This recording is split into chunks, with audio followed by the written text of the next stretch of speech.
స్వస్తిక్ గుర్తు ఎక్కడ వేయాలి? స్వస్తిక్ గుర్తు వేయటం వల్ల ఇంటికి మనకి మంచి ఎలా జరుగుతుంది? అసలు స్వస్తిక్ గుర్తు పెట్టడం వల్ల ఇంటికి మనం చేసే వాస్తు దోషాలు అన్నీ కూడా తొలగిపోతాయి. ఇంటి ప్రధాన ద్వారం వద్ద స్వస్తిక్ వేసుకుంటే వాస్తు దోషాలు పోతాయి.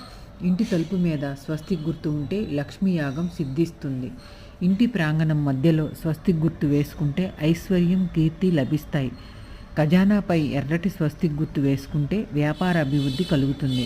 పూజా మందిరంలో స్వస్తిక్ గుర్తుని ఉంచటం వల్ల లక్ష్మీ కటాక్షం సిద్ధిస్తుంది.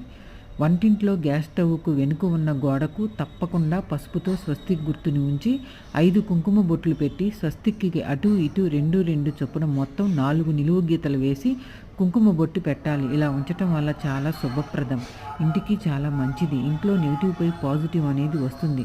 స్వస్తిక్ గుర్తు చాలా ఇంపార్టెంట్ అండి. ప్రతి ఒక్కరూ కూడా సింహద్వారం తలుపు మీద పసుపుతో కానీ ఎరుపు రంగు కుంకుమతో కానీ వేయండి, చాలా మంచిది.